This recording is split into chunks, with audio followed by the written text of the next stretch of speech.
Hell's Angel's estranged daughter begged for shelter in the rain. What he did next will make you cry. The rain came down like it had a grudge.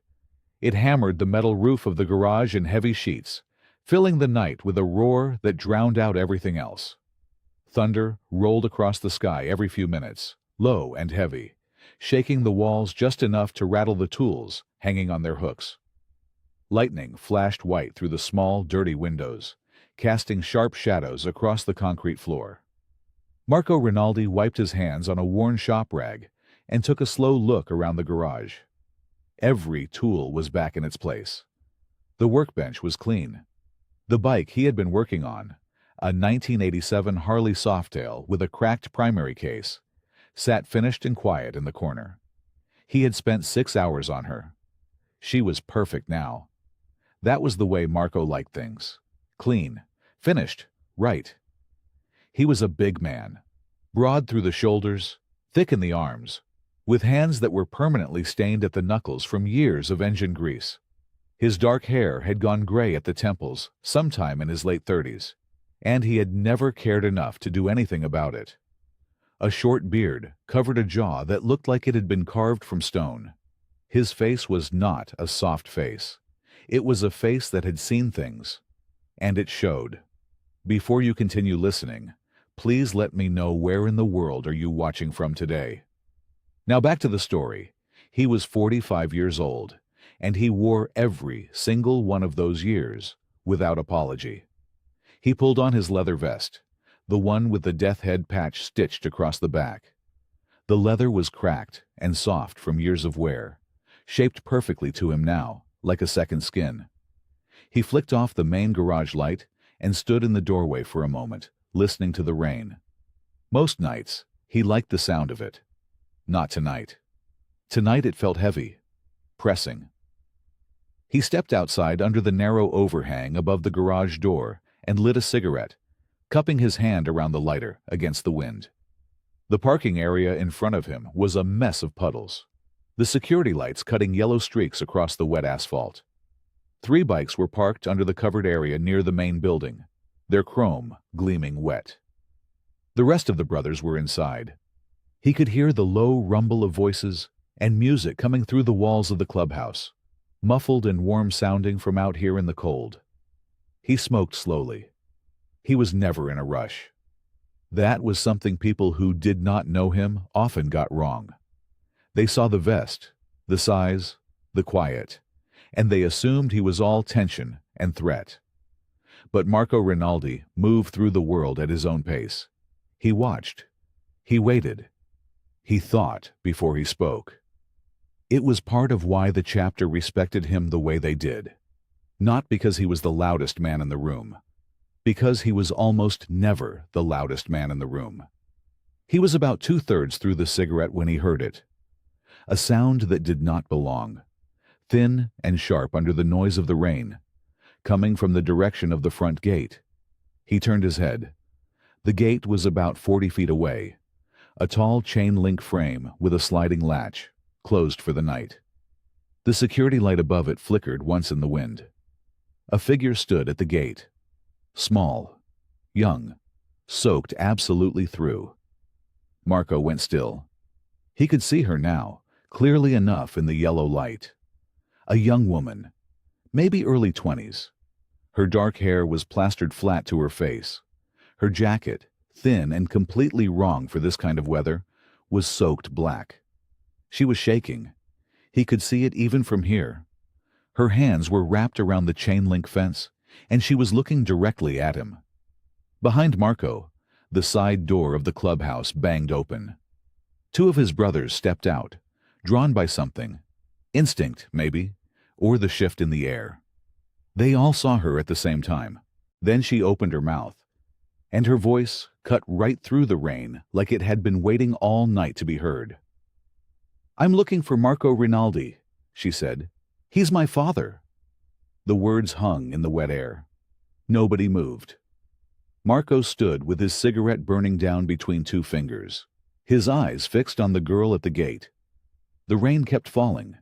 The security light kept flickering, and she kept looking straight at him with those dark, steady eyes that did not waver, even though her whole body was shaking.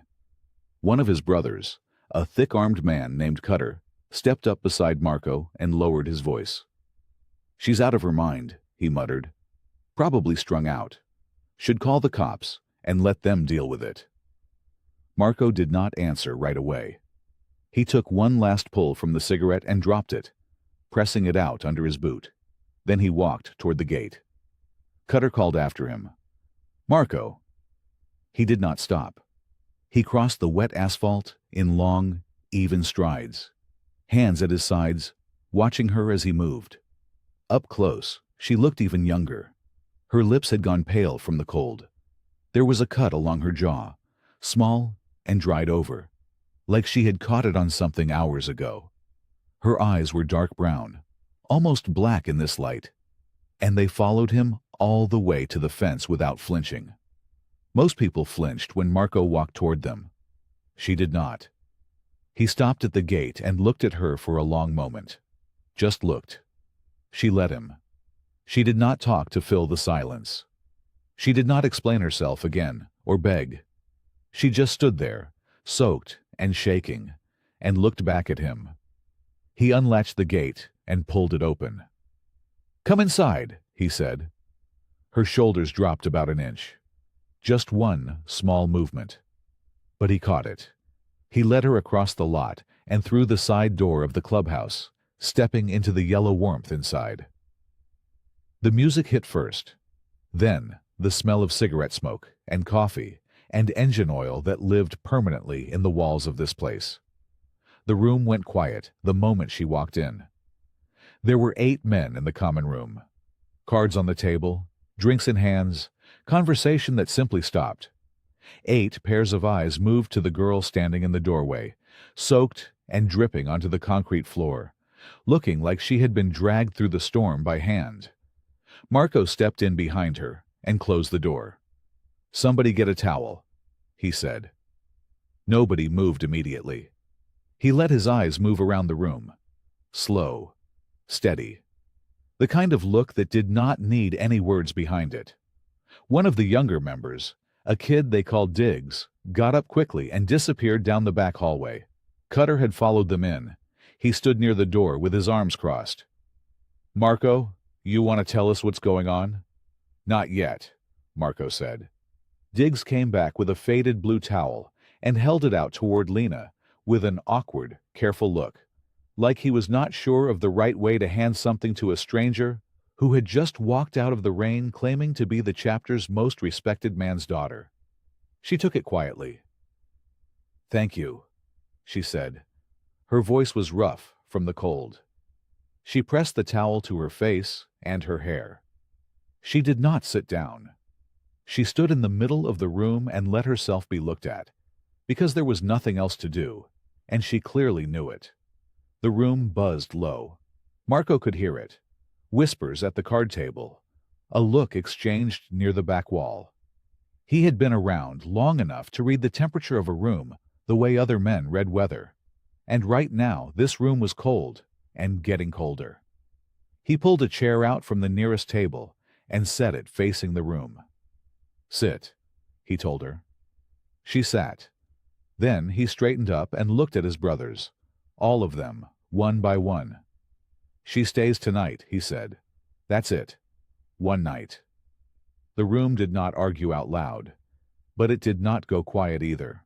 And Lena sat in that hard wooden chair, the towel in her lap, her wet hair hanging loose around her face, saying absolutely nothing at all.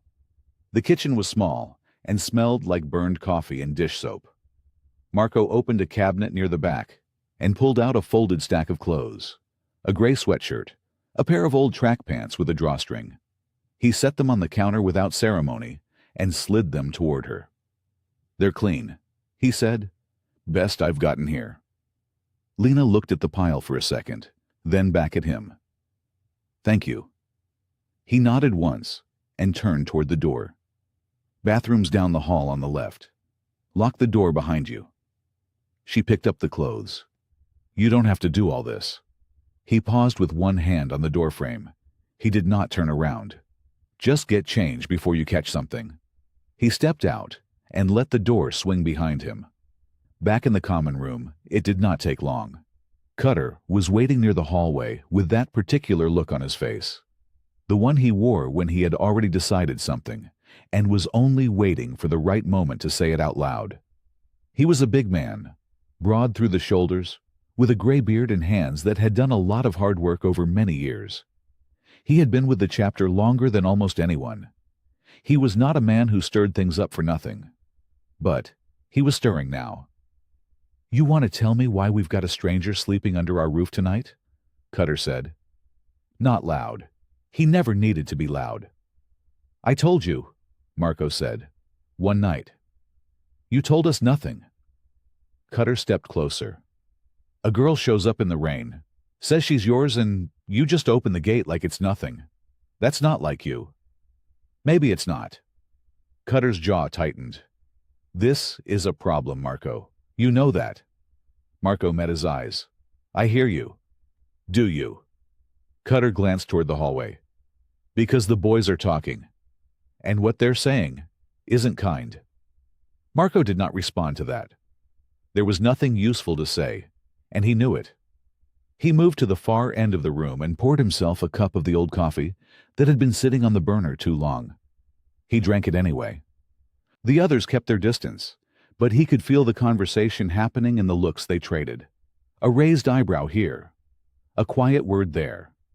The kind of communication that did not need sound. He understood their worry. He did not blame them for it. In this life, an unknown face walking through the gate was always a question you had to answer carefully.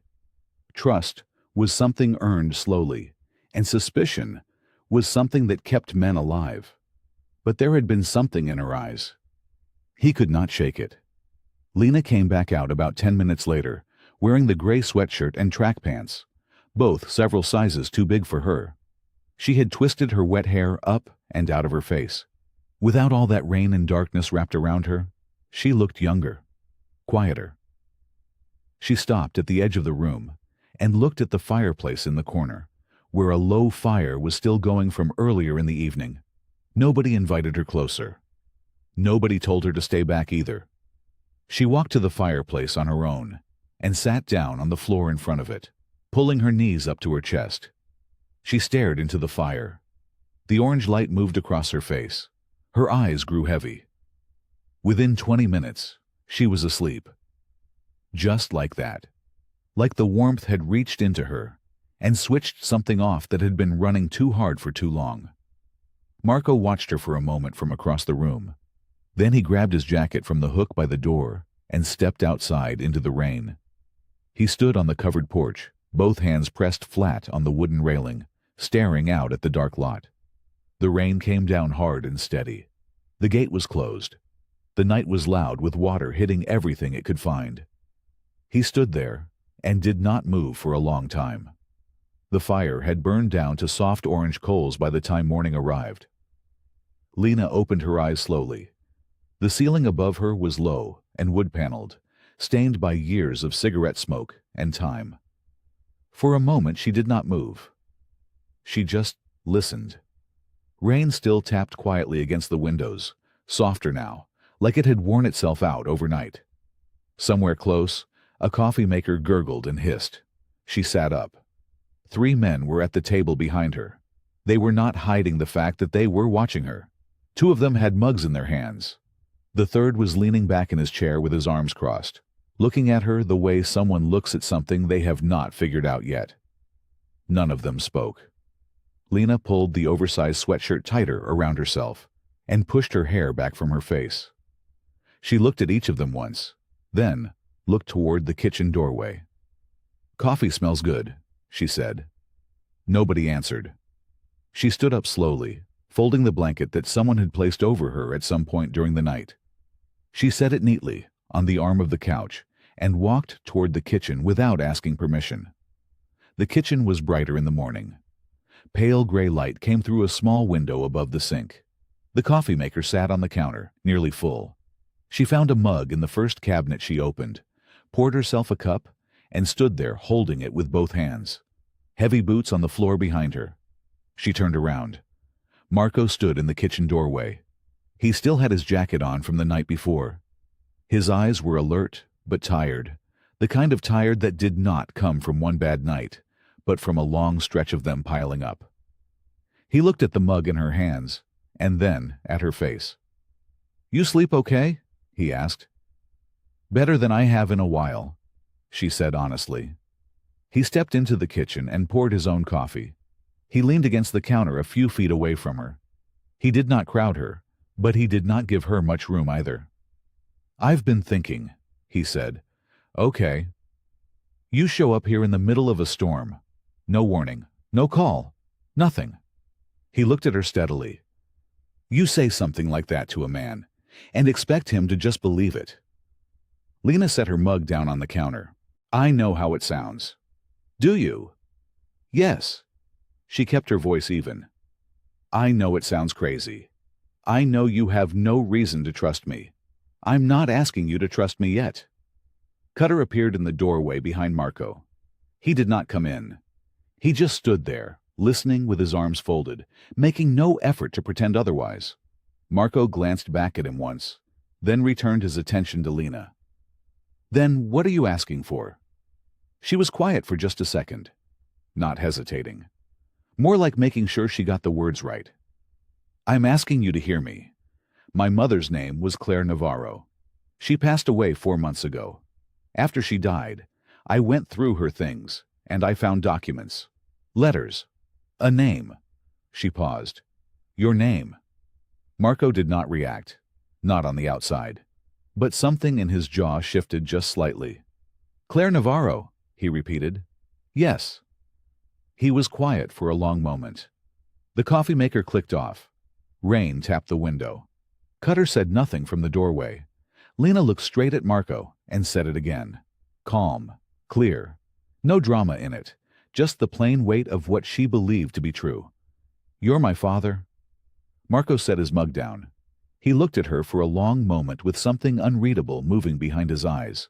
Then he straightened up and glanced once at Cutter, who gave him the smallest nod in return.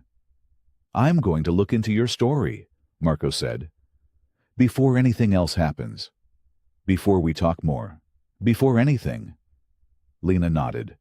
"Good," she said quietly. "You should." The rain had finally stopped by midday. Pale sunlight pushed through the clouds and settled over the garage in long, flat strips. The smell of motor oil and wet concrete mixed together in the cool air. Marco was crouched beside a Softail that had been giving its owner trouble for 2 weeks. A stubborn oil leak that kept coming back no matter how many times it had been patched by someone less careful. He liked this part of the day. Just him, and the machine, and the quiet. Lena had wandered in about 20 minutes after he started. She did not ask to be there. She just appeared in the side doorway, looked around once, and found a clear stretch of workbench near the wall. She sat on a stool and watched him without saying anything. He had expected her to get bored and leave. She did not. After a while, she slid off the stool and walked closer. Not too close. She crouched down a few feet away and looked at what he was working on. "Pushrod tube seals?" she asked. Marco looked up at her. "The leak," she said, nodding at the engine. "Looks like it is coming from around the pushrod tubes. The seals go hard after a few years, especially if the bike sat outside a lot." He looked back at the engine without answering. Then he picked up his flashlight and checked the area she had pointed to. She was right. He had already known it, but the fact that she had spotted it within 30 seconds of looking irritated him slightly and interested him more than he wanted to admit. "Hand me the flathead," he said. "Small one."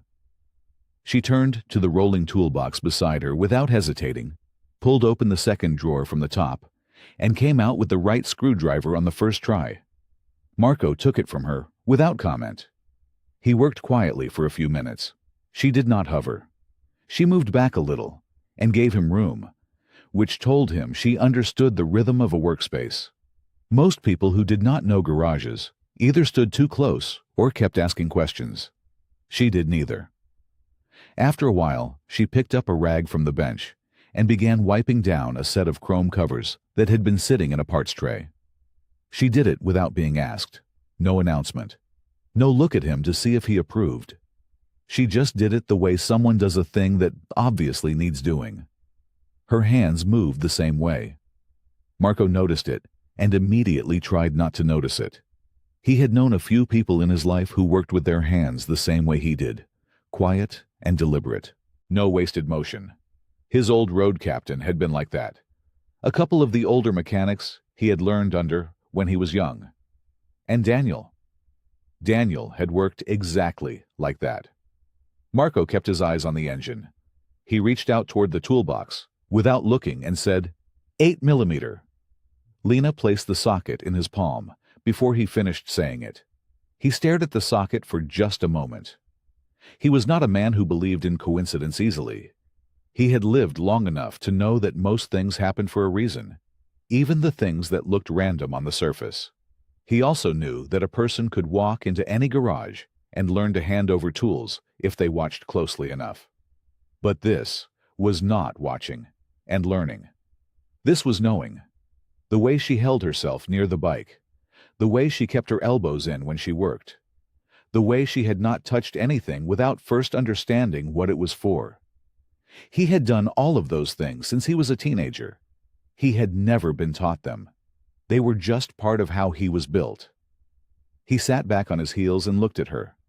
She was focused on the chrome piece in her hands, rubbing a small water stain near the edge with the corner of the rag. Marco said nothing, but the unease had settled in his chest now. Quiet and stubborn. Like the oil leak.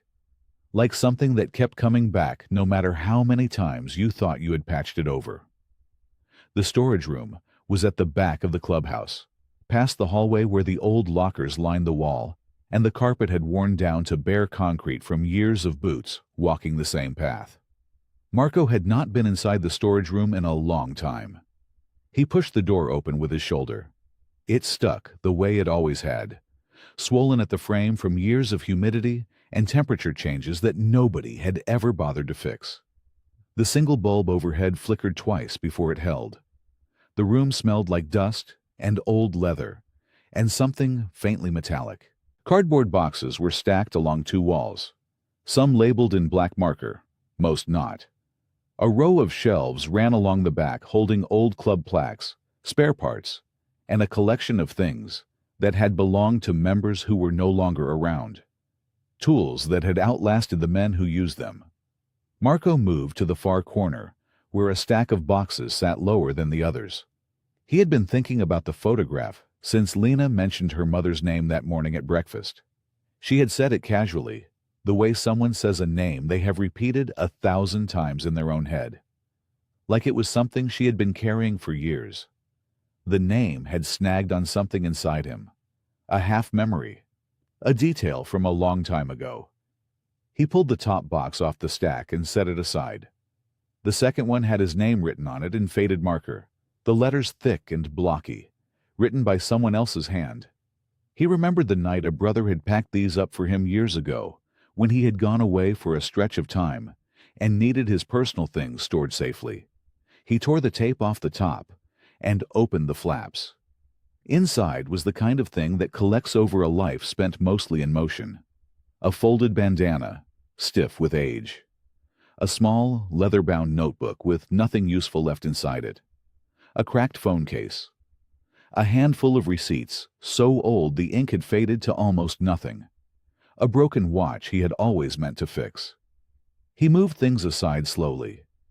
Near the bottom, under a faded club shirt folded into a square, was a small stack of photographs held together by a rubber band that had gone brittle and snapped apart the moment he touched it. The photos fanned out across his palm. Most of them were unremarkable.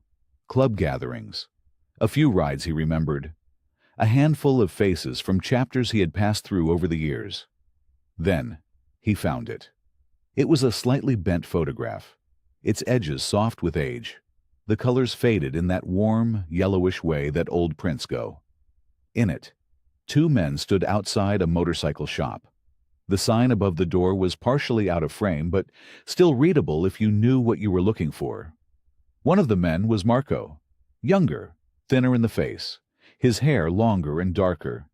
He was grinning at something off to the side of the camera. The other man was Daniel. Daniel Mercer, standing with one arm resting on the roof of a car, wearing a jacket Marco still remembered. He looked relaxed, easy in the way that Daniel always had been, like the world never quite got the upper hand on him. Marco sat down on a low box and held the photograph under the light. He looked at the woman standing in the background of the shot. She was slightly out of focus, half turned away, near the shop window. Dark hair, young, maybe early 20s at the time. He had never paid attention to her before. She had just been part of the background. But now he looked closely. It was not Lena's mother. He was sure of it. He had seen the photograph Lena carried in her jacket pocket. He had only glimpsed it briefly, but it had been enough. The woman in that photo and the woman in this one were not the same person. Marco stared at the photograph in his hand for a long moment. Something did not add up. Marco sat at the small desk in the back office, with the door shut and the blinds pulled low over the single window. The room was barely bigger than a closet. A metal desk, 2 chairs, a phone that still had a cord, and a lamp that threw a yellowish circle of light over everything. It smelled like cigarettes and old paper. He had never spent much time in here.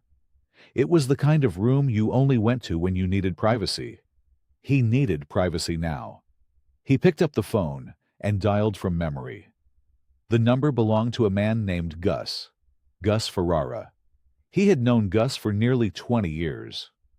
Gus moved in the spaces between worlds, the kind of man who knew people, kept records, and remembered things that other people were careful to forget.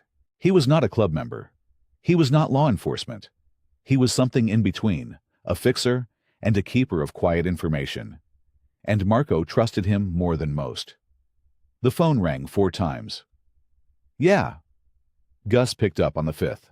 "It's Marco." A pause. Then a low breath. "Been a while, Rinaldi? You in trouble?" "Not yet." Marco leaned back in the chair and rubbed the side of his jaw. "I need you to look something up for me. A name. Woman in her early 20s. Says her name is Lena Carter." Another pause. He could hear Gus moving somewhere on the other end, the sound of a chair scraping, fingers on a keyboard. "What do you need to know?" "Who her parents are," Marco said. "Who she really belongs to." He did not say anything else. He did not need to.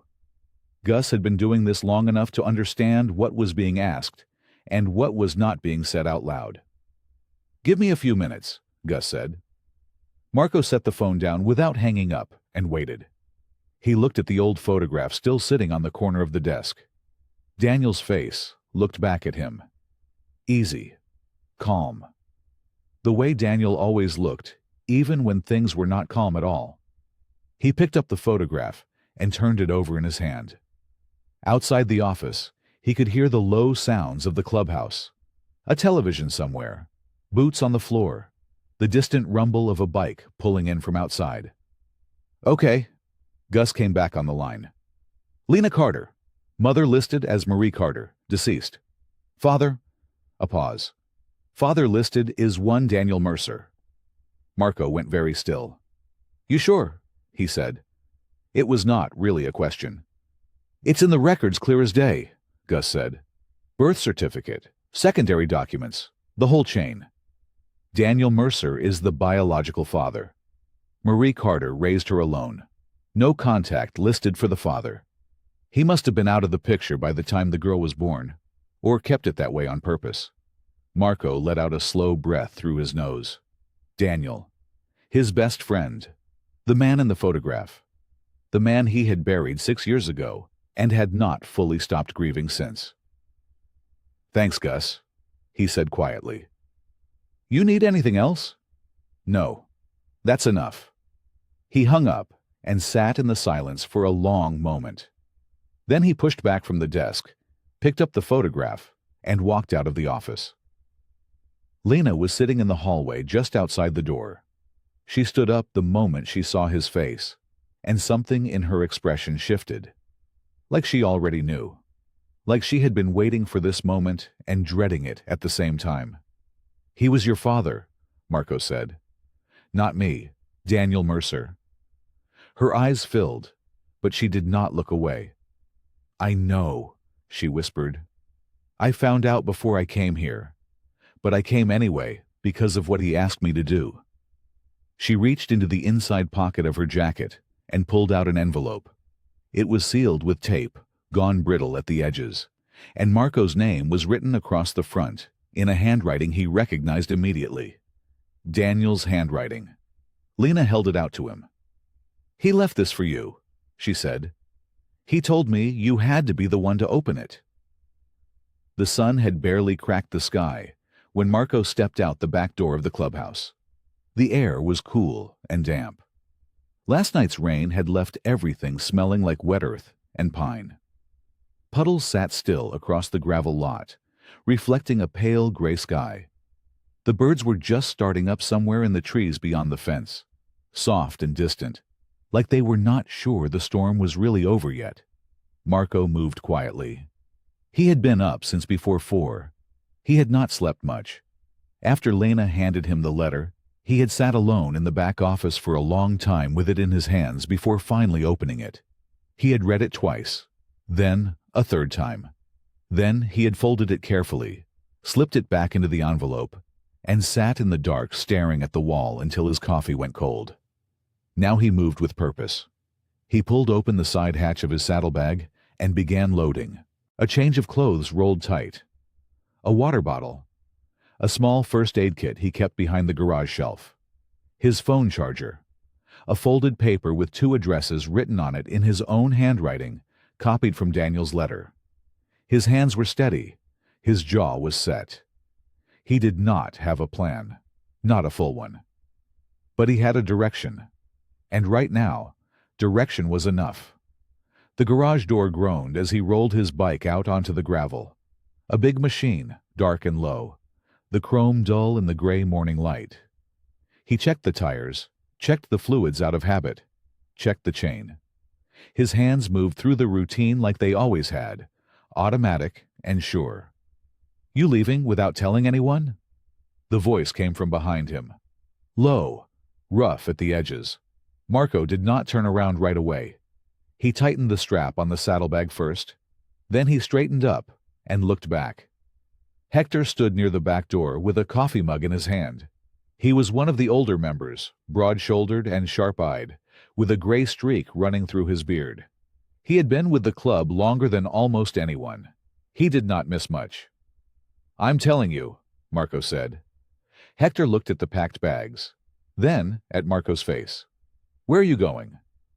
"I've got something I have to take care of."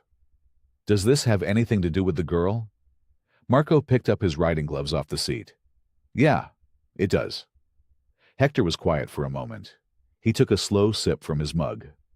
"The brothers aren't going to like this, Marco. You know that." "I know. She shows up out of nowhere, tells you she's your kid, turns out she's not, and now you're packing up at sunrise." Hector shook his head. "That's a lot of trust to hand to a stranger." "She's not a stranger," Marco said. "She was Daniel's." Something shifted in Hector's expression at that name. Just slightly. Just enough. Marco turned back to the bike. The back door opened again before he could say anything else. Lena came out carrying a small backpack over one shoulder. She was wearing the same jacket from before, hair pulled back, eyes clear despite the early hour. She looked at Hector, then at Marco. She read the situation fast. "I'm coming with you," she said. It was not a question. Marco looked at her for a moment. He thought about saying no. He had thought about it most of the night, actually. It would be cleaner, simpler, safer for her. But Daniel had sent her to him for a reason. And whatever was waiting at the end of those addresses in his pocket, he did not think going alone was what Daniel had intended. "Stay close," he said, "and do what I say when I say it." Lena nodded once. She moved to the side of the bike without another word. By then, 3 more brothers had appeared at the back door, arms crossed, faces hard. Nobody spoke at first. Then one of them, a younger man named Cruz, stepped forward. "You're just going to ride out." "Just like that." "Just like that," Marco said. He pulled on his gloves. The tension in the lot was tight as a wire. Nobody moved to stop him. But nobody looked happy either. Marco swung his leg over the seat, started the engine, and felt the machine rumble to life beneath him. Lena climbed on behind him without hesitation. He pulled forward slowly across the wet gravel, toward the gate. The highway stretched out long and flat ahead of them. Marco kept a steady speed. Not fast, not slow. The kind of pace a man sets when he has miles to cover and a clear head to keep. The sky above was a thick, unbroken gray, the kind that presses down low and makes the whole world feel smaller. The trees on either side of the road were dark with moisture from last night's rain, their leaves still dripping in slow, quiet bursts when the wind moved through them. Lena sat behind him without talking. She had not said much since the clubhouse gate closed behind them. That was fine with Marco. He was not much for conversation on the road. The engine was loud enough to fill the silence anyway, that deep, familiar rumble that had been a constant in his life, longer than almost anything else. He watched the road markings disappear under the front wheel one after another. He thought about the letter. Daniel had written it by hand. The handwriting was tight and careful, not rushed. That meant he had written it when he still had time to think, when he still believed there was a chance things could be handled quietly. But the words inside were not quiet. They were the words of a man who had seen something coming and could not stop it. The letter had not explained everything. Daniel was never the type to lay it all out in one place. He believed in pieces, in fragments spread apart from each other, so that if one piece was found, the others were still safe. That was just the way Daniel's mind had worked, always protecting, always 2 steps ahead. But the pieces Daniel had left behind pointed in one direction, a town called Reedsville, a mechanic shop at the edge of it called Cutter's, and a name Marco did not recognize, written at the bottom of the letter, circled once in pen, as if to say, "Start here." He had not told Lena everything the letter said. Not yet. He needed to see it for himself first. She tapped his shoulder and pointed to a sign off the right side of the highway. Reedsville. 4 miles. He nodded and eased off the throttle. The town was small in the way that some small towns feel forgotten, rather than peaceful. The main road had 2 gas stations, a diner with a hand-painted sign, a hardware store with a faded awning, and not much else. A few cars parked at angles in front of the diner. A dog sleeping on the steps of what used to be a barber shop. Windows with curtains that had not been opened in a while. Marco rode through slow, taking it in. Cutter's Automotive sat at the far edge of town where the pavement ended and the gravel began. It was a 1-story building with a wide garage bay and a rusted metal roof. 2 old trucks sat in the side lot, both of them stripped down to their frames. A hand-painted board above the door read the name in black letters, weathered but still readable. Marco pulled in and cut the engine. The lot was quiet, but the garage bay was open, and somewhere inside came the sound of a ratchet turning. They dismounted. Marco pulled off his gloves and tucked them into his jacket. Lena stayed close behind him. Inside the garage, a man in his 60s was bent over the open hood of a pickup truck. He was lean and tanned, with white hair cropped short, and grease worked deep into the creases of his hands. He did not look up right away. "Shop's booked up till next week," he said. "Leave your number on the board by the door." "I'm not here about a car," Marco said. The man straightened up and looked at him then. His eyes were sharp. They moved from Marco to Lena and back again. Something flickered across his face. Recognition, maybe. Or something close to it. "I'm here about Daniel Mercer," Marco said. The man set his ratchet down slowly on the workbench. He wiped his hands on a rag, and then he said quietly, "You better come inside." The motel was called the Pinewood. It sat just off the main road, a single row of 8 rooms with parking directly in front of each door. The sign out front was missing 2 letters, and the P flickered on and off like it could not make up its mind. A vending machine hummed near the office. A moth circled the yellow light above room 4. Marco had paid cash. 2 rooms. He did not negotiate or make small talk with the man behind the desk. He took the keys and walked back out. That had been 3 hours ago. Now he sat on the edge of his bed in the dark, still fully dressed, his jacket folded over the chair by the window. His boots were still on. The room smelled like old carpet, and the faint trace of a pine cleaning spray that had long since stopped working. The curtain was cracked open, just enough to let in a thin band of yellow light from the parking lot. The day had given them nothing. The man from Cutter's had talked. He had talked for a long while, actually. His name was Ray, and he had known Daniel going back almost 10 years. He remembered Daniel well. Careful man, Ray had called him. Always quiet, always watching. He said Daniel had used the shop sometimes as a place to receive certain packages. He had not asked what was in them. He had learned not to. But when Marco pressed him for names, for leads, for anything that pointed toward a young woman living somewhere quiet and hidden, Ray had gone still. He said he did not know about any daughter. He said he had heard Daniel mention someone once. A girl he wanted to keep far from all of it. But that was all he had. A feeling. Not a name. Not a place. Marco had thanked him and walked back out into the gravel lot with nothing solid in his hands. A knock came at the door. Soft. 3 taps. He crossed the room and opened it. Lena stood there in the doorway, her arms wrapped around herself. She had changed into a gray sweatshirt and had her hair pulled back. Her eyes were tired but wide open, the kind of eyes that had not been sleeping even when the rest of the world went quiet. "I couldn't stay in there," she said. Marco stepped back and let her in. She sat in the chair by the small table near the window. He sat back on the edge of the bed. The lamp on the nightstand gave just enough light to see by.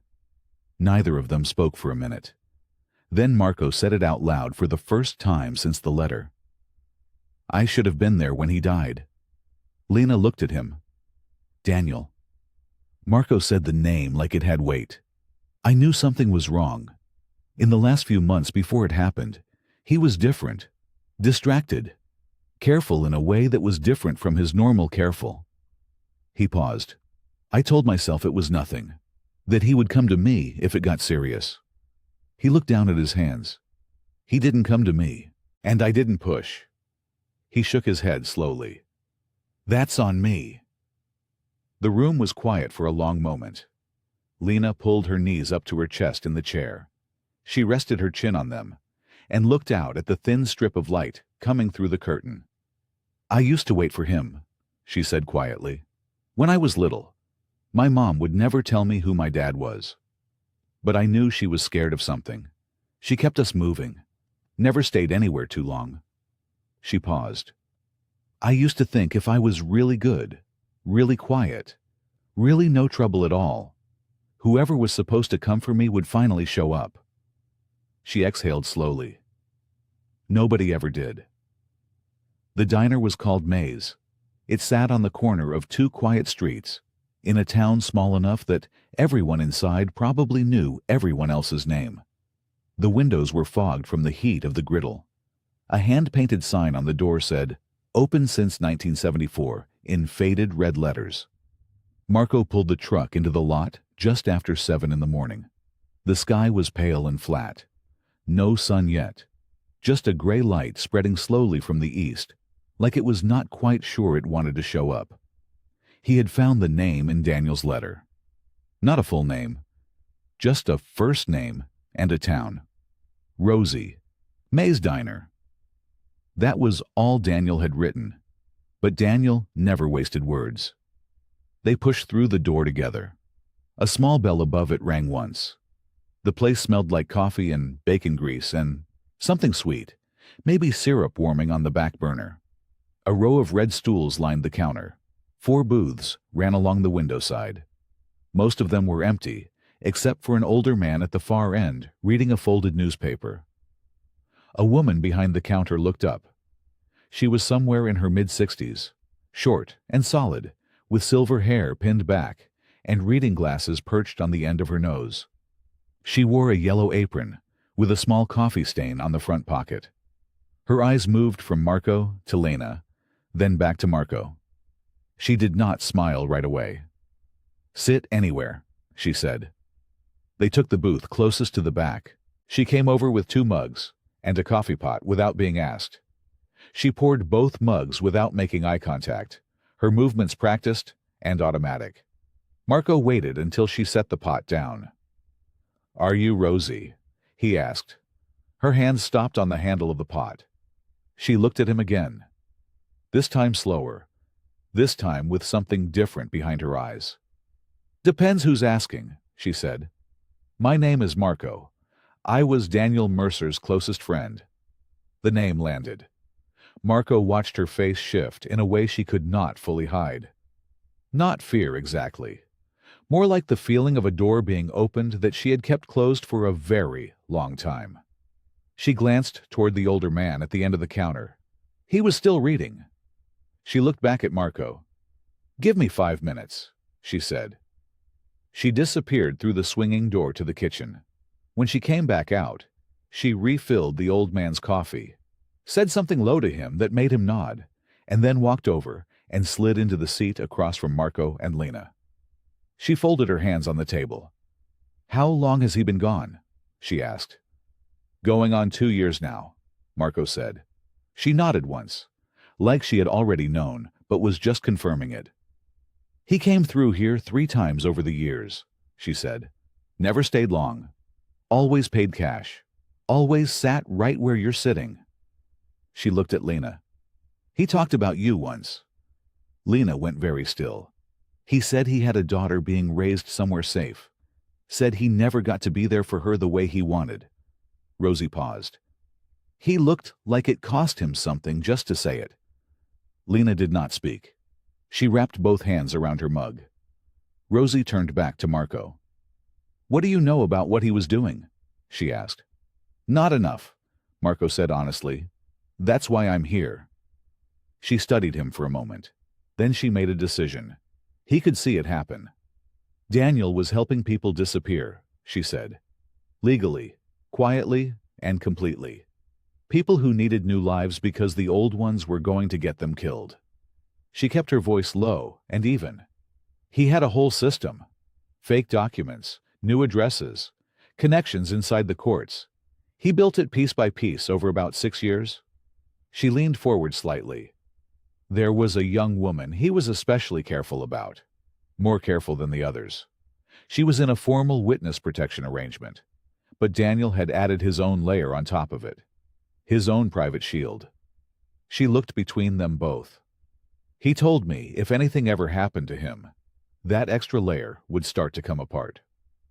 The neighborhood was the kind of quiet that felt deliberate. Every lawn was trimmed. Every driveway had a car parked just slightly too neatly. The houses were modest but clean. The kind of street where people kept their blinds half closed and minded their own business without being asked. Marco had parked the truck 2 blocks east, just around a slow bend where the road curved past a row of thick oak trees. From there, he could see the pale blue house at the end of the cul-de-sac, without being visible himself. He had chosen the spot the way he chose everything. Carefully, quietly, without drawing attention. Lena sat in the passenger seat with her knees pulled up and her arms wrapped around them. She had not said much since they left May's diner. Neither had he. Rosie had given them one thing before they left: a street name and a house number, written in pencil on the back of a paper receipt. She had pressed it into Marco's hand like it was fragile. "Be careful with her," Rosie had said. Not as a warning, as a plea. Now Marco had his eyes fixed on that pale blue house. It had a front porch with 2 wooden chairs on it. A small wind chime hung from the eave, turning lazily in the breeze. A potted plant sat near the front door, something leafy and green that someone had clearly been watering with care. Someone lived there. Someone who paid attention to small things. He had been watching for 40 minutes when the front door opened. A young woman stepped out onto the porch. She was maybe 20, maybe a little older. She wore jeans and a gray sweatshirt, with the sleeves pushed up to her elbows. Her dark hair was pulled back loosely, a few strands falling across her face. She carried a small watering can in one hand. She walked to the potted plant and tilted the can slowly, watching the water settle into the soil. She was careful about it, patient, like she had all the time in the world and still chose to give that moment her full attention. Marco did not move. He watched her set the watering can down and straighten up. She looked out at the street for a moment.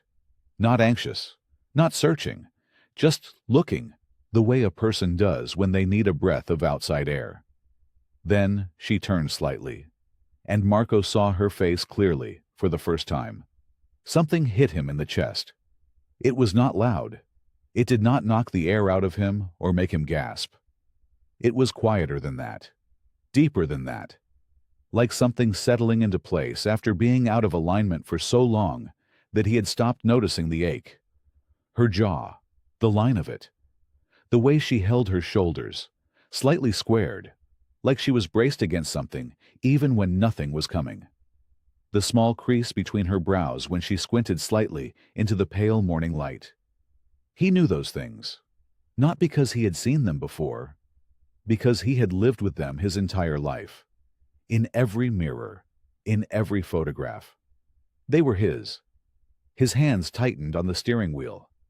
Lena had gone completely still beside him. She had seen it too. Neither of them spoke. The young woman on the porch reached up and tucked a strand of hair behind her ear. Then she picked up the watering can, turned, and went back inside.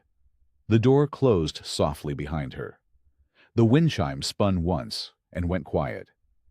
Marco exhaled slowly. It came out uneven. He had spent 2 years carrying a letter he had never asked for. He had driven through 2 states on nothing but a name and a dead man's instructions. He had questioned everything, including himself, including Daniel, including every choice that had led him to this moment. And now he was sitting in a truck on a quiet street, and he had just seen his daughter for the first time in his life. She was real. She was right there. The next morning, Marco was back in the same spot before the sun had fully cleared the tree line. He had not slept well. He rarely did. But last night had been different. Last night his mind had kept pulling him back to that front porch. That dark hair, that jawline, that quiet, careful way she had watered a plant like it mattered. He had stared at the motel ceiling for hours. Now he had a paper cup of gas station coffee going cold in the cup holder, and his eyes fixed on the pale blue house at the end of the street. Lena was beside him again. She had brought her own coffee and a small notebook, the kind with a soft cover that bent easily. She had started writing things down the day before. Times. Small observations. She did not explain why. She just did it, quietly and without asking permission, and Marco had not stopped her. At 7:42, the front door opened. Sophie stepped out wearing a dark jacket over her sweatshirt, a canvas bag hanging from one shoulder. She moved down the porch steps at a steady pace. Not rushed, not slow, just purposeful, like someone who knew exactly where she was going and had thought about it before leaving. She walked. Marco watched her turn left at the end of the cul-de-sac and head toward the main road that cut through the center of the neighborhood. He gave her a full block of distance before he pulled the truck forward slowly and kept pace from far behind. She walked 6 blocks to a small grocery store on the corner of 2 quiet streets, the kind of store that still had handwritten sale signs taped inside the front window. She was inside for 22 minutes. Lena wrote it down. When Sophie came back out, her canvas bag was heavier. She had both hands on the strap, holding it steady against her side. She stopped at the corner and waited for a car to pass before crossing. She looked both ways twice. Marco noticed that. The looking twice. It was not just caution. It was the habit of someone who had learned to check more than once. Someone who had been taught, or had taught themselves, that the first look was never enough. He understood that habit. He had lived it his whole life. They followed her back at a distance and watched her return to the pale blue house. She went inside. The door closed. A light came on in the front room. The rest of the morning passed in pieces. Around 10, she came back onto the porch and sat in one of the wooden chairs with a book open in her lap. She read for a long time. She did not check her phone. She did not look around nervously. She just read, turning pages slowly, occasionally tucking that same strand of hair behind her ear. Marco watched her and felt something he did not quite have a word for. It was not sadness exactly. It was not happiness either. It was somewhere between the two. A wide, aching feeling that sat heavy in his chest and would not move. Around noon, a neighbor passed on the sidewalk with a small dog on a leash. Sophie looked up from her book and gave a small wave. The neighbor waved back and kept walking. Sophie watched them go before returning to her page. She was careful with people, friendly enough, but careful. Marco turned that over in his mind. By early afternoon, he had seen enough. He knew her basic routine. He knew the store she used and the route she walked. He knew she was alert without being anxious and cautious without being closed off. He knew she was living quietly, the way someone does when quiet is the only thing keeping them safe. He also knew something else, every instinct he had, and after 45 years those instincts had never lied to him, was telling him the same thing it had been telling him since that first moment on the porch. This was his daughter. He reached for the door handle. "I'm going to talk to her," he said. Lena grabbed his arm before he could push the door open. "Not yet," she said. Marco turned and looked at her. Her eyes were steady, but serious. "We don't know enough about who else might be watching her," she said. "If the wrong people see you walk up to her door, we lose everything." He held her gaze for a long moment. Then he let go of the door handle and settled back into his seat. She was right. He knew she was right. That was the part that frustrated him most. He pulled the truck away from the curb slowly and drove back toward the edge of town, where they had rented a small unit at a weekly rate motel. It was nothing. 2 rooms separated by a thin wall, brown carpet, and a heating unit that rattled when it kicked on. But it was private. And it was off any road someone would travel without a reason. He had barely stepped through the door when his phone went off. He looked at the screen. Breed. Breed was one of the senior members back at the chapter. Solid guy once. But solid in the way that meant he followed the code without question and expected everyone else to do the same. Marco answered. "You've been gone 5 days," Breed said. "No greeting, no warm-up." "I know," Marco said. "You left without a word. You took no one with you. You've got a prospect asking questions and 2 brothers who think you flipped." "I didn't flip." "Then come back and say that to their faces." Marco walked to the small window and looked out at the parking lot. A thin strip of afternoon light was cutting through the clouds. The asphalt was still damp from the night before. "I've got something I have to finish first," he said. The line was quiet for a moment. "Marco." Breed's voice dropped. "You know I've always backed you. Always. But you're making this hard. The girl you brought in already had people talking. Now you disappear with her? Brothers are drawing their own conclusions. Let them. That's not how this works, and you know it."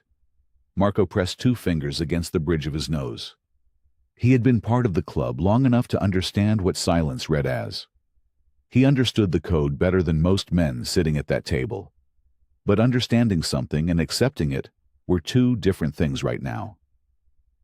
"Tell them I'm handling personal business," Marco said. "Personal business." Breed repeated it like it was in a foreign language. "That's all you're giving me?" "That's all I've got right now." Another silence. Longer this time. "Decker's been running his mouth," Breed said. "Saying you've gone soft. Saying the girl got in your head and now you're out here playing hero for some stranger. Marco didn't respond to that. You come back, Breed said, and you put this to rest. Face to face. That's the only way this doesn't get worse. When I'm done, Marco said. He ended the call before Breed could answer. He set the phone down on the small table beside the bed and stood there for a moment without moving.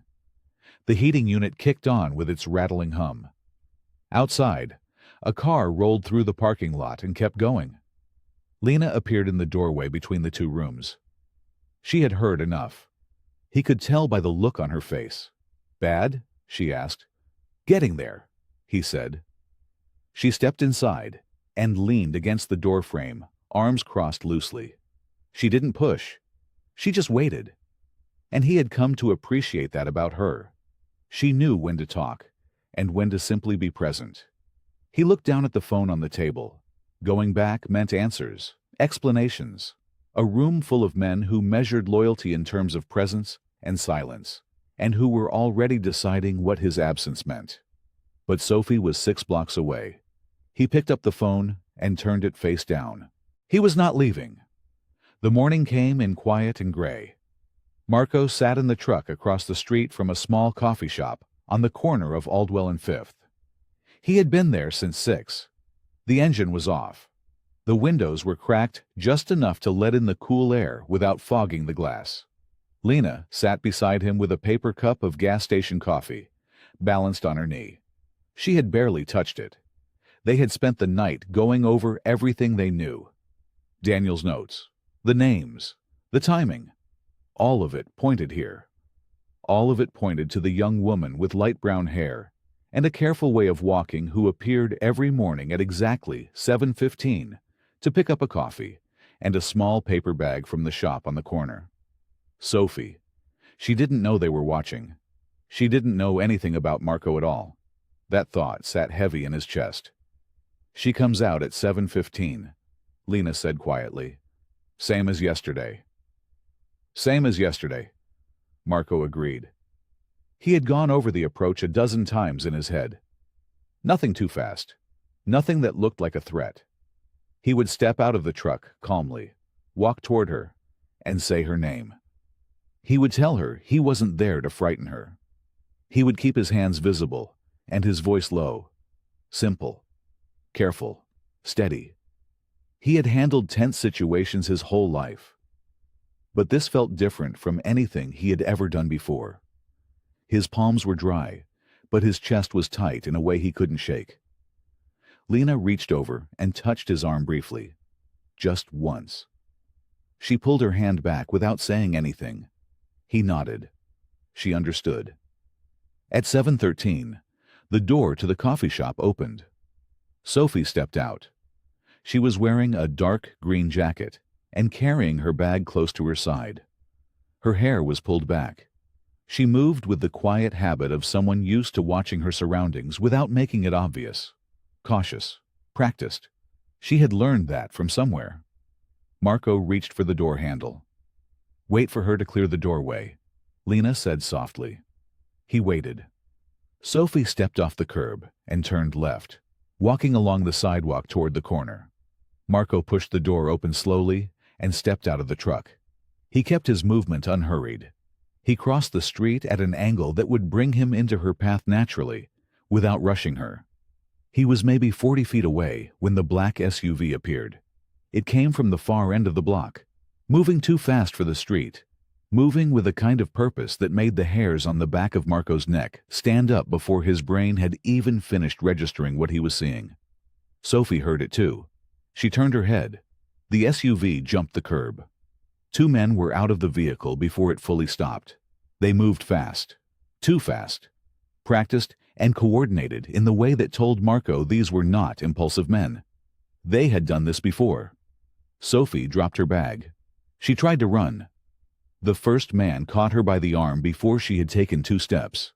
She cried out. The sound cut through the quiet street like a blade.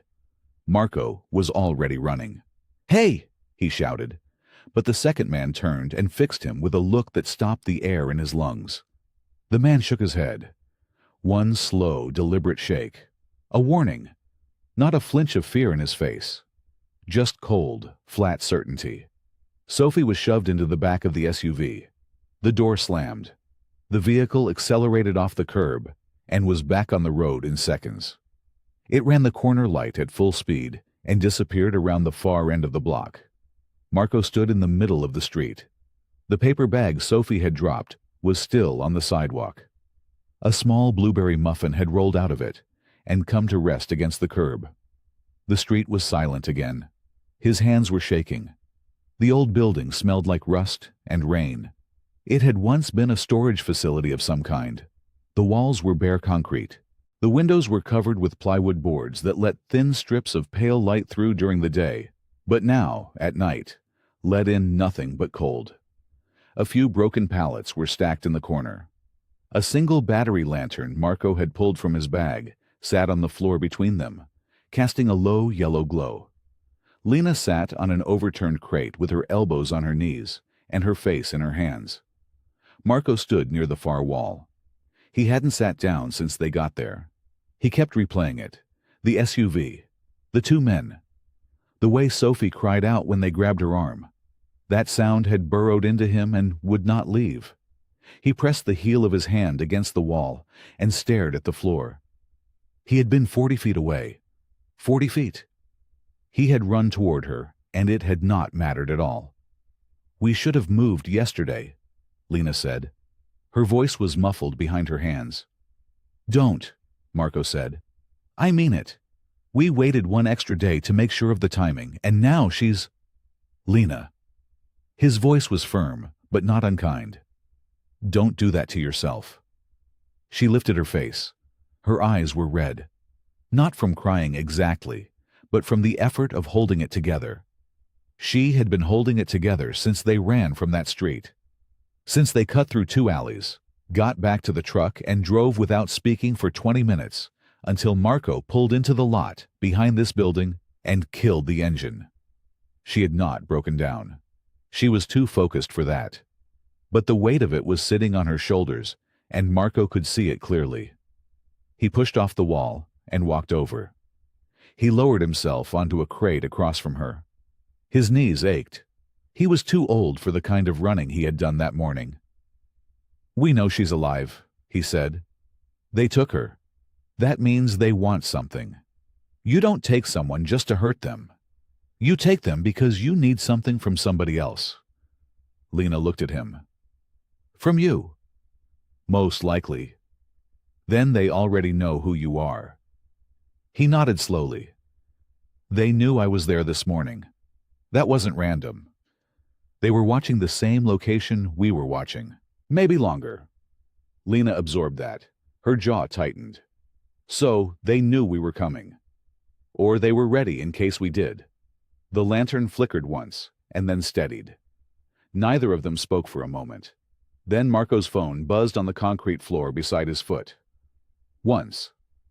A text message. He reached down and picked it up. The number was blocked. No name. No area code. Just a string of zeros where the contact information should have been. He opened the message. It was short. 7 words, and a single period at the end. "Walk away, or she pays for yours." That was all. Marco read it twice. He read it a third time, slowly, making sure he understood every word exactly as it was written. Then, he turned the phone so Lena could see the screen. She read it. Her face went still. "They know about you," she said quietly. "About your past." He set the phone back down on the floor. He folded his hands together and stared at the lantern. The yellow light pushed back the dark just enough to see each other clearly. Not much more than that. Sophie was out there somewhere in that dark, scared, alone, waiting for someone to come for her. And the people who had her were telling Marco, in plain and simple words, that every step he took toward her was a step that put her in more danger. He said nothing. Lena said nothing. The cold crept in through the gaps in the plywood. The lantern hummed faintly between them. Dawn came in slow. It didn't announce itself. There was no burst of color through the plywood boards, no sudden warmth, just a gradual shift from pure black to a deep, heavy gray.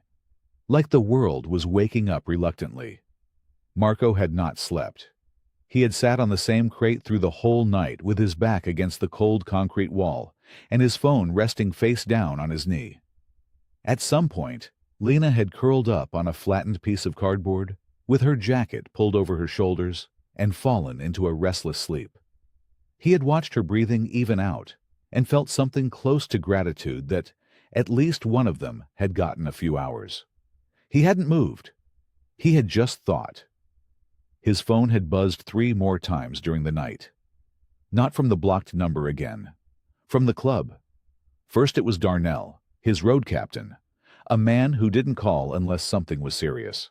Then it was Pete, who handled most of the club's business arrangements and had a short fuse on a good day.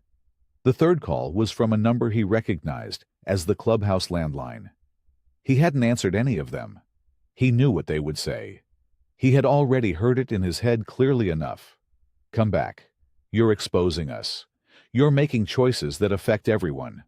You're choosing a stranger over your brothers. He understood their position. He had held that same position himself for 20 years. Brotherhood meant the group came first. It meant your personal life never put the patch in danger. It meant you did not go running off on private crusades without a vote, without a plan, without the blessing of the people who had your back. He had lived by that code since he was 24 years old. He turned the phone over in his hand. The screen lit up. Another message from Darnell. Marco, last chance. Come back tonight, or you're done. That's not me talking. That's a vote. He read it once. He set the phone back down on his knee. He thought about the first time Daniel had called him a brother. Not the title, not the patch. The actual word, spoken quietly after a bad night when everything had gone sideways, and Marco had stayed anyway. Daniel had put a hand on his shoulder and said it simply, like it was just the truth. He thought about Daniel's letter, the words written in that familiar handwriting on paper that had been folded and sealed for years, waiting for exactly this moment. Protect her from what I could not escape. He thought about Sophie's face. He had only seen her from a distance, through a truck windshield, across a parking lot. But he had seen enough.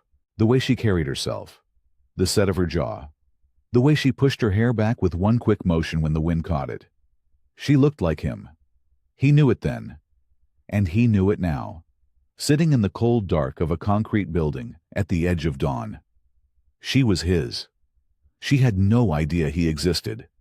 She had been taken from a street in broad daylight and was sitting somewhere right now, afraid, with no one coming for her. No one who knew her face and felt that deep, wordless pull in their chest just from looking at it. No one except him. Marco stood up. He moved quietly, so he wouldn't wake Lena. He walked to the far side of the room, near the covered window where the first thin line of gray morning light was pressing through a gap in the plywood. He picked up the phone. He opened Darnell's message again. He typed back 4 words. I'm not coming back. He hit send. He turned the phone over. He slid it into his jacket pocket. He stood in the thin gray light and breathed in slowly through his nose and out through his mouth. That was it. 20 years. 1 sentence. Done. Lena woke to the sound of metal on metal. She sat up slowly, blinking, her jacket sliding off her shoulders. Her back ached from the cardboard. Her neck was stiff. For a moment, she didn't know where she was. And then the gray walls and the cold concrete floor reminded her all at once. She found Marco in the next room. It was a smaller space, barely bigger than a walk-in closet, but it had once been used as a maintenance area for something. Old shelving lined the walls. A workbench ran along one side, scarred with grease stains and old burn marks. A single battery-powered lantern sat on the corner of the bench, throwing yellow light across everything. Marco had his bag open on the floor. He was moving with quiet purpose, not rushing, but not wasting a single motion either. He pulled things from different spots around the room. Tools first. A set of small bolt cutters with rubber handles. A folding knife that clicked shut with a clean, firm sound. Cable ties. A compact flashlight that he tested with a click before setting it down. Then he reached behind a loose panel on the lower shelf and pulled out something wrapped in an old cloth. Lena watched him unwrap it carefully. A handgun. He checked it without hesitation. The practiced movement of someone who had done it 10,000 times. He set it on the bench beside the other items. She didn't say anything yet. He reached into the front pocket of his bag and pulled out Daniel's notes. Not all of them. Just the pages he had marked with small folds at the corner. He spread 3 of them flat on the workbench under the lantern light and leaned over them, his big hands braced on either side of the paper. The notes were dense. Daniel had written in a cramped, slanted hand with occasional shorthand that only made sense if you already knew the context. Marco had been piecing the language together for days. Names that were initials only. Locations written as combinations of numbers and street directions.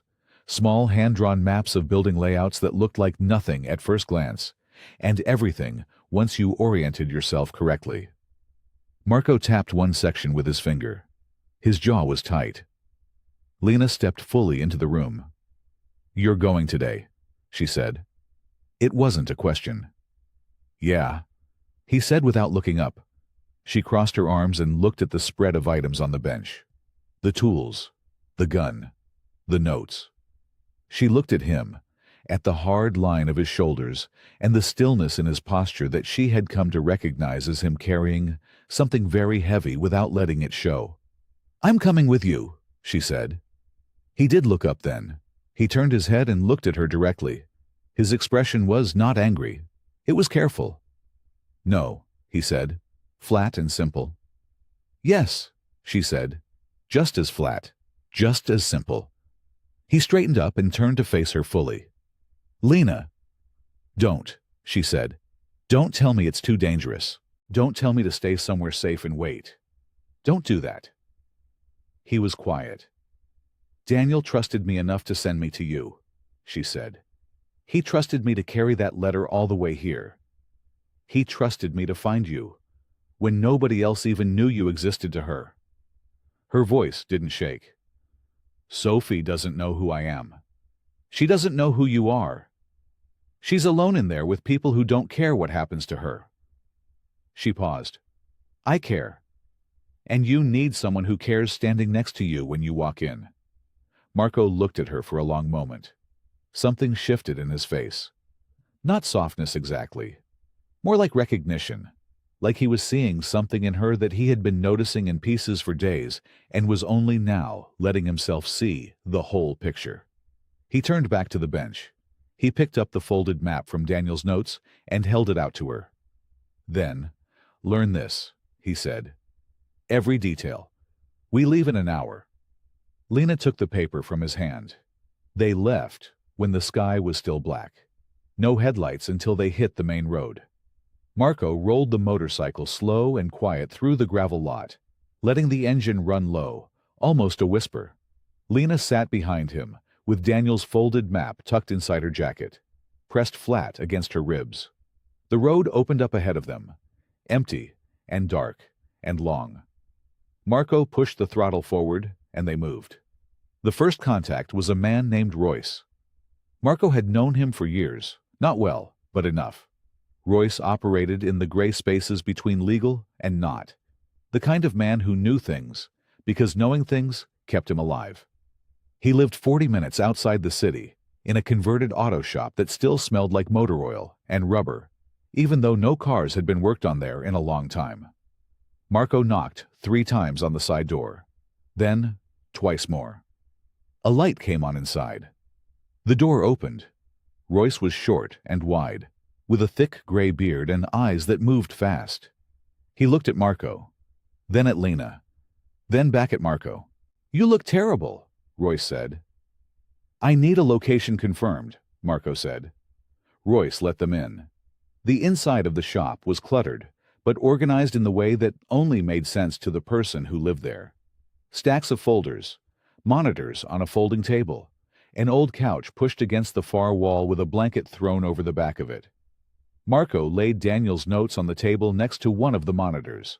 He pointed to the coded section he had been working through. The initials, the number combinations. Royce sat down and looked at it, without touching anything for a moment. "Where'd you get this?" he asked. "Daniel Mercer," Marco said. Royce went still, just for a second. Then he pulled the notes closer and studied them under the lamp. "I knew Daniel," Royce said quietly. "Didn't know he was keeping all this." "He kept a lot of things," Marco said. Royce worked in silence for several minutes. He cross-referenced something on the monitor, typed a short sequence, and leaned back in his chair. "This location here," Royce said, tapping the page. "It's a property about 2 hours east. Old distribution warehouse. Been off the books for a while. Changed hands twice in the last 3 years, but the same group has been running operations out of it the whole time." He paused. "It's not a small operation, Marco." "I know." "You going in there alone?" Marco glanced at Lena. "No." Royce looked at her again. He didn't say what he was thinking. He just printed a single page from the monitor and slid it across the table. "Perimeter has a weak point on the south side," he said. "Loading dock. They rotate a guard there, but the timing is sloppy. 40-minute gaps if you're lucky." Marco folded the printed page and tucked it inside Daniel's notes. "Thank you," he said. Royce nodded once. "Bring her home," he said. 2 hours east felt like 4 in the dark. The roads narrowed as they got further from the city. Trees pressed in close on both sides. The asphalt gave way to patchy gravel in stretches, and Marco navigated it without slowing much, reading the road the way only someone with years on a bike could manage. Lena held the map and the printed page both, checking them against the mile markers when she could see them in the darkness. "Next left," she said close to his ear. He turned without a word. The warehouse appeared slowly, the way large dark shapes do at night. A squat, heavy building set back from the road, behind a chain-link fence. Floodlights mounted at the corners throwing harsh, white light in overlapping circles. A gravel lot surrounding it.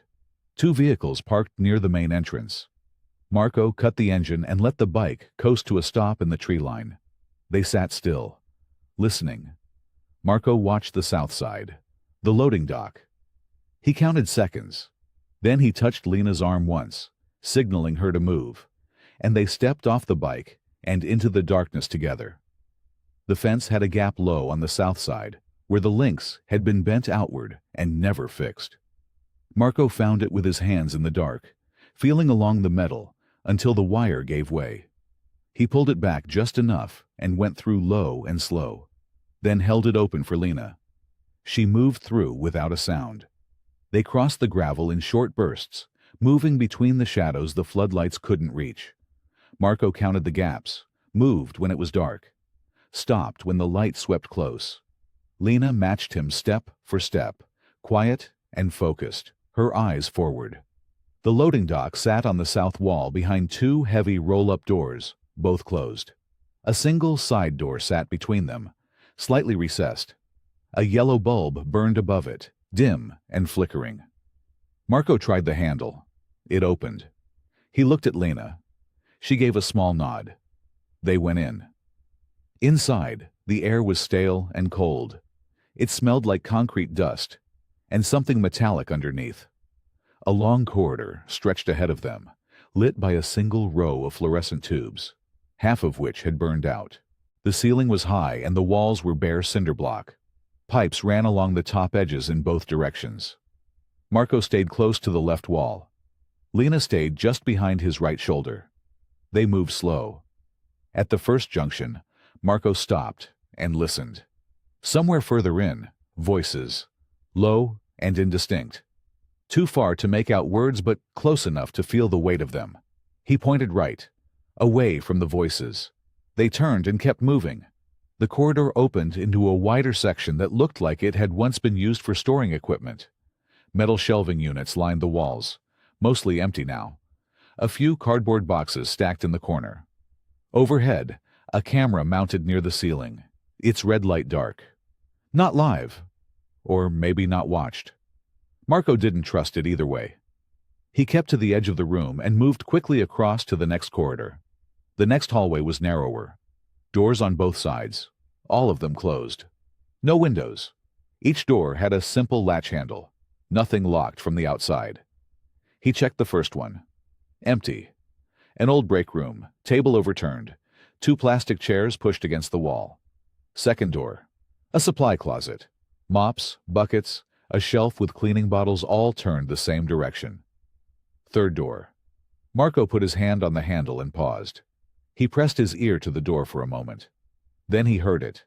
A sound so small he almost missed it. A breath. A shift of weight against something hard. He looked at Lena. She had heard it too. Her eyes were wide and fixed on the door. Marco opened it slow. The room was dim, lit only by a thin strip of light coming through a narrow vent high on the far wall. It was small, no bigger than a storage closet that had been cleared out. A folding cot sat against the back wall. A young woman sat on it. Her knees were pulled to her chest. Her hair was dark and fell forward across her face. Her wrists were bound loosely in front of her with a zip tie. She was wearing a gray sweatshirt too big for her, and jeans, and her feet were bare on the cold concrete floor. She looked up the moment the door moved. Her eyes found Marco's. Something passed through them. Fear first, then confusion, then something quieter and harder to name. Marco stepped inside. "Sophie," he said, just above a whisper. Her breath caught. He crossed the room in 2 steps and crouched down in front of her. "I'm Marco," he said. "I'm here to get you out." She stared at him. Then a sharp metallic shriek split the silence. An alarm. Somewhere above them in the ceiling, a motion sensor tripping, the sound cutting through the whole building like a blade. Lena appeared in the doorway. "They know we're here," she said. Her voice was steady, but her face had gone pale. Marco was already standing. Marco pulled Sophie to her feet in one smooth motion. She made a small sound, somewhere between a gasp and a cry, and stumbled forward. Her legs had gone stiff from the cold floor. He caught her by the arms and held her steady. "Easy," he said. "I got you." The alarm kept screaming above them, a flat, mechanical wail that bounced off every wall and filled the narrow corridor with noise. Somewhere deeper in the building, footsteps, heavy and fast. Lena stepped fully inside the room and pulled the door almost shut behind her, leaving just a crack of light. She pressed her back against the wall and listened. Marco knelt in front of Sophie and looked at her wrists. The zip tie was tight, but not cutting. Someone had been lazy with it, or hadn't expected her to put up a fight. He reached into the side pocket of his jacket and pulled out a small folding knife. One clean motion, and the plastic fell away. Sophie pulled her wrists to her chest and rubbed them. She was shaking. "Can you walk?" Marco asked, looking up at her. She nodded. Just barely. He studied her face. She was young, early 20s, with dark eyes that held something familiar in them. High cheekbones. A small scar near her left eyebrow, barely visible. Her jaw was tight with fear, but it had a set to it, a stubborn kind of strength underneath the terror. He had seen that look before. He had seen it in the mirror. The realization hit him somewhere deep and quiet, like a stone dropping into still water. He felt it move through him slowly, spreading out from his chest into everything else. He stood up. "My name is Marco Rinaldi," he said. His voice was low and careful. He kept his eyes on hers. "I knew your mother. A long time ago." Sophie went very still. The alarm kept wailing, but it felt far away now, like it was happening in some other place entirely. "I didn't know about you," Marco said. "I want you to understand that. I didn't know you existed until a few days ago." He paused, letting the words settle. "You're my daughter, Sophie." She stared at him. Her lips parted, but nothing came out. Then, something changed in her face. The tight control she had been holding onto shifted just slightly, like a small crack forming in something solid. Her eyes filled, but she didn't let it go. She swallowed hard and looked at him, the way a person looks at something they can't quite believe is real. "You came here," she said. Her voice was rough from hours of silence. "You actually came." "Yes," Marco said. "That was all. It was enough." Lena turned from the door. "Two of them," she whispered. "Moving this way. Maybe 30 seconds." Marco turned back to Sophie. He put one hand on her shoulder, firm and steady. "I need you to move with me. Stay close. Don't stop for anything." Sophie nodded. Something in her had shifted. The shaking was still there, but her eyes were sharper now, focused. "There's a south corridor," Marco said quietly, looking at Lena. "Back the way we came, then right at the junction. We stay off the main path." Lena gave a short nod. Marco moved to the door and pushed it open just enough to look both ways down the hall. The footsteps were getting closer from the left, coming from deeper inside the building. The corridor to the right was still clear. He looked back at Sophie. She was already on her feet, standing straight, her bare feet flat on the cold concrete, scared, but ready. He pushed the door open wide. "Stay with me," he said. She stepped forward and moved in close behind him, and Marco felt the weight of that moment press into him like something precious. Something he had never expected to feel. He turned right into the dark corridor and moved fast. Sophie right behind him, Lena just behind her, the alarm still screaming overhead as the three of them pushed forward together. The alarm changed.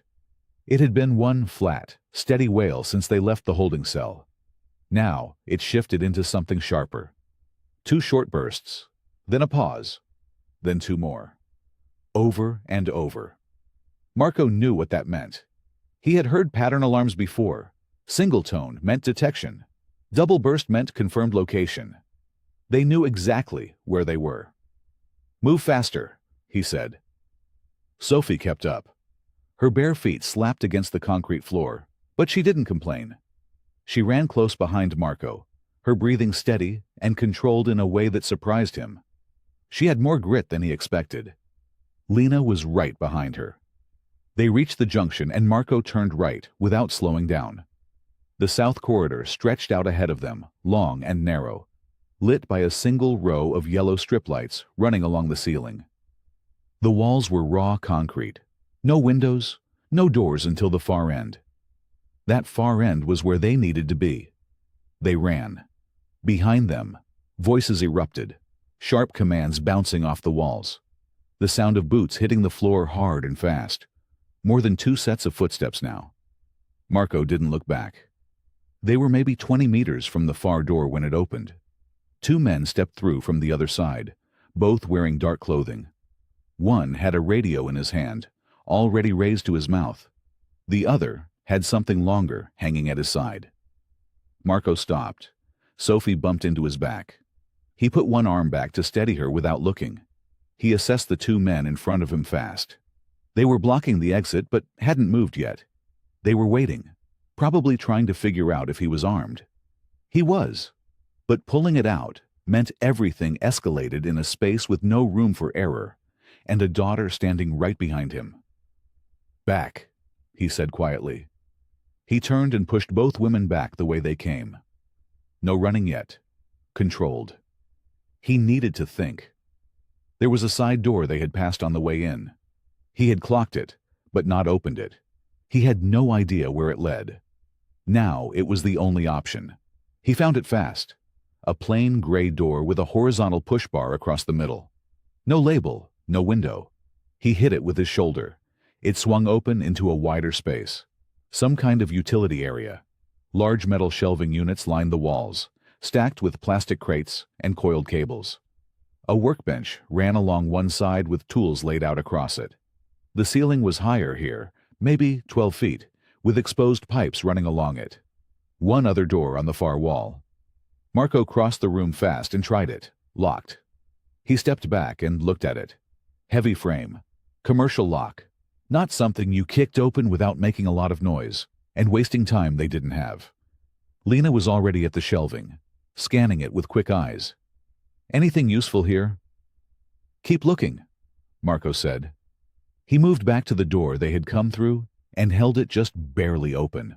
In the corridor, the two men from the far end had advanced toward the junction. The voices from deeper in the building were getting louder. He could hear radio chatter now, clipped and fast. They were coordinating. He let the door close. He turned around and looked at the room. Shelving units on 3 sides. Locked door on the 4th.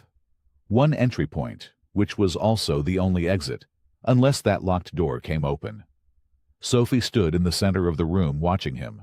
She had her arms wrapped around herself. Not from cold now, but from focus, like she was holding herself together deliberately. Her dark eyes moved from the locked door to him and back again. Lena stopped searching. She looked at Marco. He looked at the locked door, then at the one they had come through, then at the ceiling, then back at the locked door. There was no way out. They were trapped. The locked door burst open, not from Marco's side, from the other side. 3 men pushed through fast, spreading out as they entered the utility room. Behind them, the door Marco had been watching swung open too. 2 more came in from the corridor. 5 total. The room shrank fast. Marco moved without thinking. He stepped forward and put himself between the men and the 2 women behind him. His boots planted wide on the concrete floor. His hands came up slow and visible, palms out, not surrendering, but showing he was reading the room. "Easy," he said. His voice was low and flat, the kind of voice that didn't argue with itself. The men fanned out in a loose arc. The one in the center was older than the others, maybe 50, heavy-set with a gray crew cut and a jaw that looked like it had taken its share of hits. He carried himself like someone who gave orders and rarely had to repeat them. He looked at Marco with no expression at all. "You made a lot of noise tonight," the man said. "I came for my daughter," Marco said. "That's it. Nobody else has to get hurt." The man glanced past Marco toward Sophie. Something moved across his face for just a second. Not guilt, exactly. More like a calculation being run behind his eyes. "She's not yours to take," he said. "She's not yours to keep," Marco said back. The silence that followed lasted maybe 3 seconds. Then the man nodded once, and everything moved at the same time. Marco took the first hit and turned his shoulder into it, letting it land on the thickest part of him rather than his neck. He grabbed the arm that swung, used the momentum, and put that man into the shelving unit hard enough to scatter plastic crates across the floor. He turned. A second man was already past him, going for Sophie. Marco crossed the distance in 2 strides and got between them just as the man reached out. He took the impact full in the ribs. Something cracked. The pain was immediate and deep, a hot blade of it that shot up through his side with every breath. He didn't go down. He shoved the man back with both hands and squared himself up again, breathing through his teeth. Sophie pressed herself against the wall behind him. Marco could feel his side now with every inhale. Broken or cracked, it didn't matter which. It slowed him. He could feel the difference already. 3 men still standing, the heavy-set one watching, 2 moving wide to flank. He wasn't going to hold all 3 off. Not like this. Not with that rib. Then Lena stepped forward. She moved out from behind the shelving unit where she had been pressed flat, and she walked right into the center of the room. Not with a weapon. Not swinging. She just stood there, square in the open space between Marco and the 3 men. Her voice came out clear and steady, loud enough that it filled the room. "Look at you," she said. 5 men. A locked room. A girl who has done nothing to any of you. She let that sit for a second. You came here to scare people who are already scared. That's not strength. That's what broken people do when they've got nothing left. Nobody moved. The heavy-set man stared at her. She stared back. She didn't blink. She didn't shift her weight. She stood there like the ground under her feet belonged to her. Marco watched the men. Something in the room had changed. The energy had gone sideways, like a gear catching on something unexpected. Two of the flanking men had actually stopped moving. Their eyes were on Lena now. The heavy-set man opened his mouth. Then the south corridor door blew open. Heavy boots on the floor, a familiar shape filling the frame. A leather vest, a Hell's Angels patch on the chest, worn and sun-faded and absolutely unmistakable. Marco recognized him immediately. It was Reyes. The sirens came in waves. Red and blue light swept across the compound walls in long, slow arcs, washing over cracked concrete and rusted chain link, like something trying to clean what couldn't be cleaned. The rain had stopped sometime in the night. The air smelled like wet earth, and exhaust, and something sharp that Marco couldn't name. He was sitting on the ground outside the south entrance, his back against the building wall, one hand pressed flat against his right side. Every breath he took told him about the rib. It talked to him with a dull, grinding voice that got louder when he moved, and quieter, only when he stayed completely still. He stayed mostly still. Sophie was next to him. Not close at first. She had come out of the building walking stiff and careful, blinking hard at the flashing lights like someone stepping into a world she had almost stopped believing existed. She had stood a few feet away from him for a long moment, her arms crossed over herself, her shoulders pulled in tight. Then she had sat down beside him. Not far, close enough that their arms were almost touching. Marco hadn't said anything. He had just let her sit there. He understood that some things didn't need filling with words right away. Sometimes you just needed to let a person breathe. Across the compound yard, Reyes was talking to two officers near a patrol car. He had his hands in his jacket pockets and his chin up, and he was answering questions in the steady, unhurried way of a man who had decided what side of the line he was standing on and was at peace with it. Marco watched him for a moment. Something moved in his chest that had nothing to do with the cracked rib. He looked away before Reyes caught him staring. Lena came out through the south door, carrying a folded emergency blanket that one of the paramedics had given her. She walked over and crouched in front of Marco, not saying anything, and held it out to him. "That's for Sophie," he said. "Sophie already has one," Lena said. She gave the blanket a small shake. Marco took it. He let her drape it across his shoulders because arguing would have cost him a breath he didn't want to spend. Lena sat down on his other side, mirror to Sophie. Marco was between them both now. He looked straight ahead at the compound yard, filling with uniforms and portable lights, and the quiet, organized movement of people doing a job. "You okay?" he asked Lena. "I'm not the one with the broken rib," she said. "That's not what I asked." She was quiet for a second. "I will be," she said finally. "Yeah, I will be." He nodded once. A paramedic came over not long after that and made Marco move to the back of an open ambulance where the light was better. They took their time with him. They taped his side and checked his eyes and asked him questions in calm, professional voices. Marco answered each one and kept his gaze on the compound entrance, where Sophie and Lena were now standing together near a cluster of officers. Sophie was talking, quietly, slowly, with her hands moving a little as she described something. Lena was listening with her whole body, leaning slightly toward her, nodding, not jumping in, just receiving. Marco watched them from across the yard. The paramedic said something about a hospital, and he agreed without really hearing it. His eyes stayed on those two women standing together in the pale early light. Sophie caught him looking. She didn't smile. Not yet. That would come later, he knew. There was too much between now and later for a smile to arrive quickly. But she held his gaze for a moment, steady and searching, and something close to open. He held it back.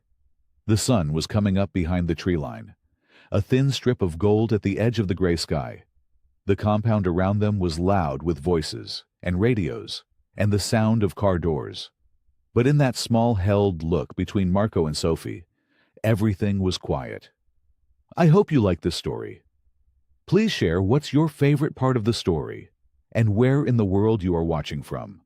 Have a wonderful day.